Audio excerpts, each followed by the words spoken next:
Salutare, dragi prieteni! Urmează să avem o licitație pe site-ul columbofil.net cu acești porumbei pe care îi vedeți aici și pe care am decis să-i scoatem din crescătorie. O parte dintre ei sunt de 2022, alții sunt de 2023. Unii sunt tardivi de anul trecut, pe care am decis să nu-i mai ținem. Alții din 2023 am folosit ca și mascul la femele sau chiar din unde am și reprodus. Sunt între ei și porumbei de 100-700 pe care am început să eliminăm datorită faptului că ne focusăm pe cursele de maraton. Și primul porumbel pe care vreau să vi-l arăt, de ce e și Andrei aici și nu se vede în cadru, dar e și Claudiu Milian, pentru că o să-i rog și pe ei să-și dea cu părerea despre acești porumbei. 20-23-086 din 23, un mascul din două păsări din Portugalia, de la Pedro și de la Sara. Tatălui este frate bun cu comandante, unul național de mifond și porumbel olimpic, iar mama este o fiică din campionul la demifond în 2019, campion provincial. Păsări excepționale pentru 100, 600, 100, 700 de kilometri, cu origini foarte bune, o familie de porumbei extraordinari la Pedro și mai faceți păgălăgie. Dar așa cum v-am spus, nu vreau să mai concurez deocamdată la distanțele astea și acesta este motivul pentru care acești porumbei apar la licitație. Am decis să-i postăm pe canalele noastre pentru ca să-i vedeți fiecare cum arată și să cerem și părerea unor crescători de top național, că așa sunt amândoi, și Andrei și Claudiu. Și chiar o să vă rog să spuneți o părere sinceră despre ei. Nu... Oamenii să știe dacă achiziționează, oamenii să știe ce cumpără, la ce să aștepte, ce vă place, ce nu vă place. Foarte important. Da, un porumbel, da, pe placul meu, un porumbel de general. Clar te poți baza pe la, în special, demifond general, echilibrat, un penaj foarte bun, chiar îmi place o trahee coborâtă. Urmăresc aspectul ăsta la porumbei, nefiind un porumbel zburat afară. Eu n-am ieșit niciodată. Deci, da, mi se pare super partea asta. Ăsta cred că e fratele lui 009. Da, exact. Chiar aici, da. Da, una peste alta, un feeling foarte bun, adică îmi dă, cel puțin fenotipic, arată. Eu nu sunt un fan atât de să caut atât de multe chestii, dar anumite chestii îmi plac, adică musculatura pentru un mascul mi se pare chiar foarte bine pronunțată. Asta mi-a plăcut și mie la ei. Musculatură, echilibru. Da, și expresia facială și la asta, tot mai citam la Steven Van Briven în cartea lui. Dar e un porumbel atent la mine. Acum, mai văd pe unii care trag de cioc așa pentru vitalitate, nu știu ce să zic cu treaba aia. Nu mă pricep la partea aia, adică prea multe, ce să zic. Sunt la ultima pană, ăsta e fratele lui. O carcasă mai mare, ca să zic așa. Da. Porumbel, cred eu, chiar mai puternic așa la. Dar doi produși deosebiți. Cuplul pe care mi l-a trimis Pedro, l-am și trimis înapoi în Portugalia. Un cuplu cu totul și cu totul deosebit, pe care mi l-a trimis din suflet. Da, și eu anul ăsta am avut, că atunci când în portughez au rămas la mine câțiva, am avut locul 1 pe etapă, da? Anul ăsta la... Mișto. Deci cred că ăsta e un porumbel mai fin. Cred că la inclusiv 700-800 de kilometri se descurcă cu brio pe fizicul pe care îl are. Acolo, în schimb, discutăm de o pasăre de forță, 104-500 de kilometri. Da, foarte multă forță. exact stilul porumbelor de Belgia ce am adus ultima oară, mai masivi, dar care duc lejer 500-600, dar Duc și cum să nu duc.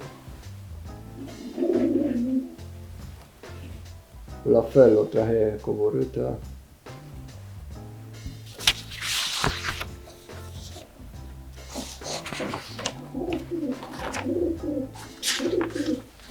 Asta fiind o carcasă mai mare, o musculatură mai alungită, un pic mai...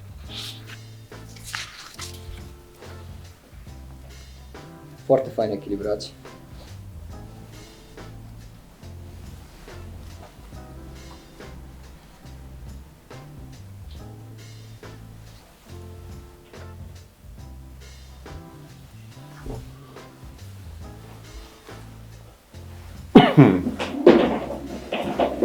Acum am luat în mână o femelă, este o tardivă de anul trecut, 20 4 4 4 83.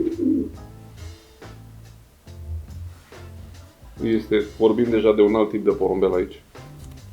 Un porumbel pentru curse mai lungi. Mama lui, 211, este la noi la reproducție. Ea este scoasă dintr-un mascul de la Nelu Sărac, din păsări care au zburat foarte bine în zona de vest, atât la curse scurte și medii, dar și la maraton. Nelu e un om care angajează porumbei la toate distanțele. Iar bunica este 138, care la noi a avut 22 de clasări, a fost locul 3 general, Bihor 2020, locul 5 la Golden 2020, la un an.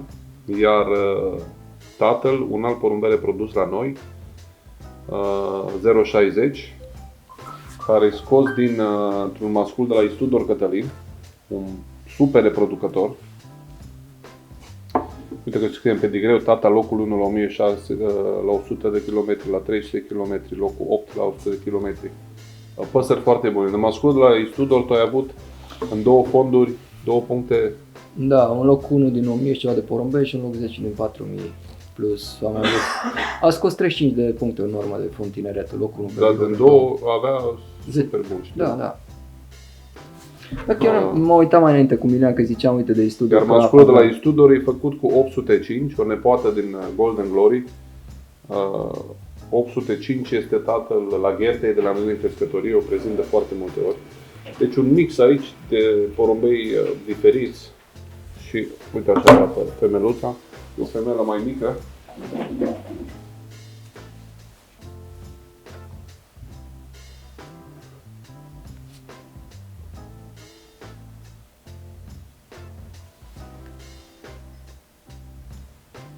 Îl prezint acum pe 266 din 2022. Este un mascul pe care l-am avut pentru femelele văduve în principal. Porumbei încă sunt în curs de năpădire. Dar în schimb, tatălui este un porumbel cu totul și cu totul special. Este 255 din 2021 de la familia Chip. Un consanguin pe porumbei Gunter Pragne pe Ringloze, cel mai celebru porumbel al lui Gunter Pragne. Porumbei care s-au cuplat extraordinar cu porumbei familiei Chip și de acolo am adus acest mascul. Mascul extrem de puternic tatălui. Iar acest mascul a fost împerecheat cu o femelă de la Marcu Dumitru din Bistrița, 2008. Din porumbei Marcu Dumitru am avut-o și pe Unica. De asta m-am dus la el și am mai adus niște porumbei. Mi-am adus o femelă din 2008, fără pedigree, pentru că nea Marcu nu prea le are cu pedigreele. Nu prea le are deloc, ca să fiu sincer. Dar mi-a dat-o și mi-a spus, îți dau să scoți din ea și o să vezi la nepoți ce porumbei buni dă această femelă. Femela 827 din 2008 și direct din ea n-au mers foarte bine porumbei. În schimb, la nepoți, zice, toată lumea la care am dat au mers foarte bine. Și pentru că am luat mai mulți porumbei, a insistat ca în 2022 să reproduc din femela asta, i-am și dat-o înapoi.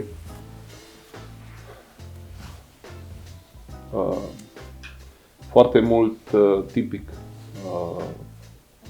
Gunter Pragne din punctul meu de vedere în porumbelul ăsta, sau foarte mult tipic față de porumbei pe care am văzut la familia Chip. Ei aveau mulți de la ei. Și tatălui cel puțin este un mascul fenomenal, fenomenal. Se vede penajul vechilor delvari. Pentru că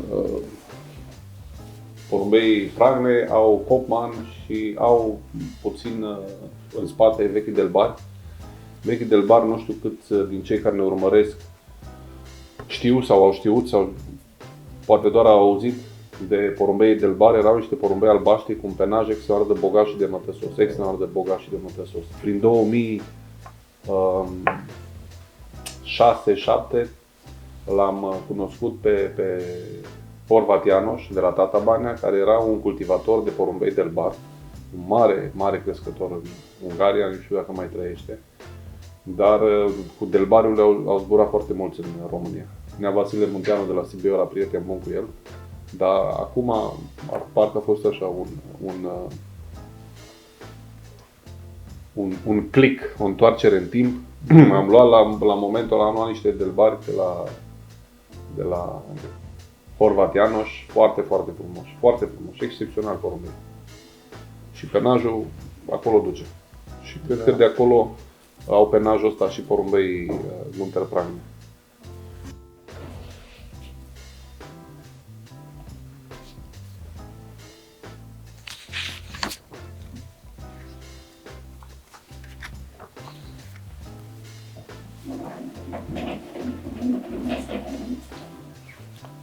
Acum am luat o altă femelă din cei 8 care sunt la licitație, 2023052, o femelă. Aici vorbim în schimb de o altfel de bijuterie și de o musculatură mult mai bună. Aceasta e scoasă din Mr. Vierzon. Este porumbelul care am ocupat locul 1 internațional în Germania la Vierzon, la 460 de kilometri. Vierzon a fost pentru noi prima cursă internațională la care am participat în Germania și am avut șansa să o câștigăm. El, la rândul lui, a fost scos din 854, care era fiul din generalul, un porumbel Cosmin Olteanu, care ne-a dat foarte mulți porumbei de vârf, foarte mulți. Și cu Lazy, am zis eu, o femelă Jan Ernest cu Franz Labef. I-am zis Lazy, adică leneșa, pentru că după ce am întârziat la un fond, la un an de zile, a venit pe 2 săptămâni, n-am mai reușit să o pierd niciodată, dar venea după 2-3 zile, unde am băgat orice extrem, cât de greu a fost în 2022, după am retras-o la reproducție și în 2023 l-a dat pe Vierzon. Deci a zburat toate extremele, cât de greu a fost sezonul, dar știai că a doua zi, rar, și de regulă a treia zi, sosea acasă. Iar mama este scoasă 061 din masculul de Pragne 255 cu 546, care este fiică din Enis a lui Franz Labef. Este soră cu, și așa cum v-am spus, soră din fiică, scuzați-mă, din unul internațional Vierzon. Da, stilul ăsta de ce face aici e foarte bun de lucru mai departe fie în maraton, fie în general. Poți să mergi unde vrei cu ei, da. Ce nu-ți place, poți să spui că eu îmi doresc tare mult ca cei care cumpără acești porumbei să știe de la început ce vor primi acasă, să n-aibă surprize. Dacă e vreunul mai urât, îl și dăm afară, dar e mai bine să știi ce cumperi. Da, acum nu neapărat că mă așteptam să fie o musculatură mai pronunțată, dar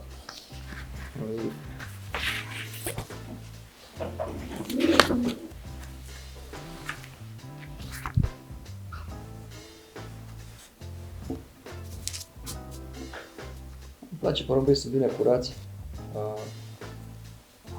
Traia tinde să coboare, echilibrat. Acum pe final de năpârlire e bine să te uiți la porumbei după ce năpârlesc, în timpul năpârlirii, acum să-ți faci treaba să năpârlească.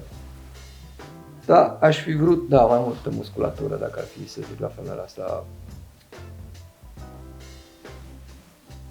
Da, un pic pentru lungi, dacă e prea multă musculatură, e greu la peste 900 Poate km. că, cine știe, dă pe...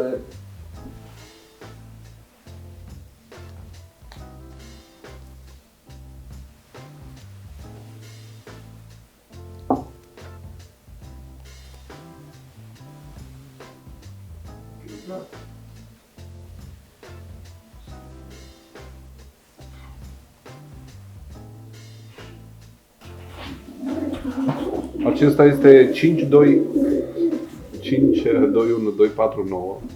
o bijuterie de porumbel la propriu. Este un porumbel care, dacă bine mi-amintesc, l-am și zburat la pui, după care fiind mascul a rămas la femele. Este un consanguin, porumbel de maraton. Mama lui este 803-523, femela pe care am achiziționat-o de la Graur Ovidiu, care a fost locul 4 As Maraton România, național, locul 1 provincia Vest și locul 1 județean. Iar tatălui este un nepot din această femelă, deci discutăm de mamă-nepot, o consanguinitate. În schimb, un porumbel foarte bun la mână din punctul meu de vedere. Un porumbel mai calm, mai liniștit, o pasăre de maraton. Așa cum am spus, mama lui locul 4 As Maraton România 2018, nu 19, am greșit. Inițial, 1 As Maraton Provincia de Vest, 1 județean. Foarte neastâmpărat. Da, un porumbel cu caracter. Fenotipic bine. Fenotipic îmi place și mie. Da. Da, din nou porumbei care n-a fost de 2 ani de zile afară. Da, ținând cont mama, femela As, 3 maratoane, dar 900 și nu, că atât am zburat atunci în anul ăla. Am zburat 800 și Frankfurt 800 și Berlin 950. Da, nu, 830, 961 și 865. Da, Da. 830, Are femela. 865, 900... Da, că era... Da, am mai dreptate. Nu le-am scos aici. 961 Berlin, chiar că Graur un pic mai în spate. 830 și 856. Cu rezultatele astea a fost locul 3 As România.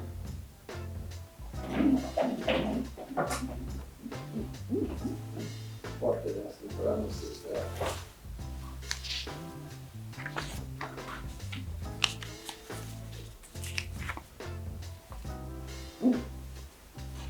Deci am în mână un mascul în plin proces de năpădire, este pe la pana nouă, coada și toate cele.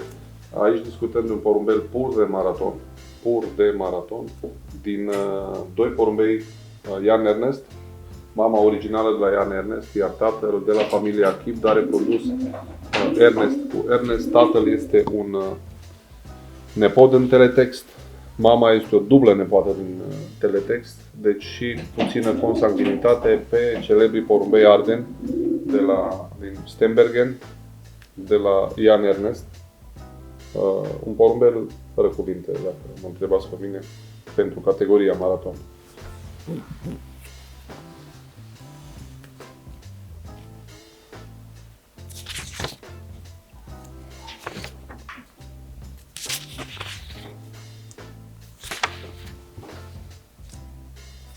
Un porumbel cu gheare albe.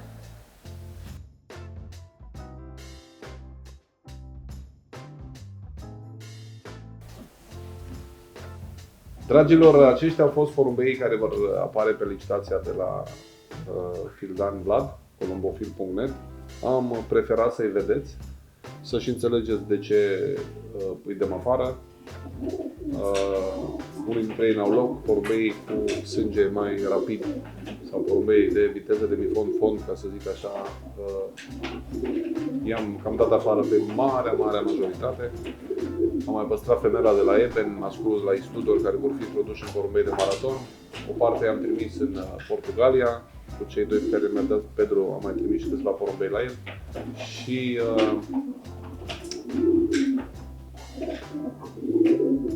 l-am invitat și pe Andrei. Claudiu a trebuit să plece să încarce niște marfă în timpul filmării noastre. Dar l-am invitat și pe Andrei ca să fie 2 păreri și să vedeți ce achiziționați. Uitați-vă bine ce categorii vreți să zburați, alegeți porumbeii potriviți. Și un sfat în încheiere pe care îl dau eu, după aia rog și pe Andrei să vă dea unul. Uitați-vă la vitezele din zona voastră și luați porumbei din zonele care au viteze asemănătoare, pentru că este esențial să aveți porumbei care se adaptează ușor la zona voastră. Viteza este dată, bineînțeles, și de conformația porumbelor, dar în special de zonă și de vânturile dominante. Și atunci, de foarte, foarte multe ori, aducând porumbei din zone în care se joacă 1100, 1200, 1250 și ducând în zone în care se joacă preponderent 1300, 1400, 1500, porumbei respectiv nu performează atât de bine pentru că nu au conformația necesară condițiilor meteo. Cel puțin asta e credința mea. M-a învățat Cosmin Olteanu asta cu mulți ani în urmă și ori de câte ori am făcut altfel, mie nu mi-a ieșit. M-am dus de la prieteni în alte zone care nu erau similare cu a noastre, porumbeii veneau, dar nu performau cum aș fi așteptat. Ăsta e sfatul meu. Andrei, dau ție microfonul în încheiere dacă ai un sfat pentru cei care cumpără porumbei. Pe scurt, porumbei care am luat la mână mi-au plăcut în mare parte majoritatea, n-am văzut defecte pe care să zic ok, nu merită să fie la licitație, deci vor fi porumbei fenotipic, arată bine. Mult succes cu ei cei care veți cumpăra. La fel, subscriu și eu, încercați să vă luați porumbei din zona voastră sau dacă luați, introduceți în ai voștri în cel mai bun, lăsați câțiva la matcă și din cei respectiv reproduceți iar cu ai voștri și atunci există o șansă. Da, dar durează un pic, e un proces, dar încercați și vedeți ce iese. Salutări, să fie într-un ceas bun!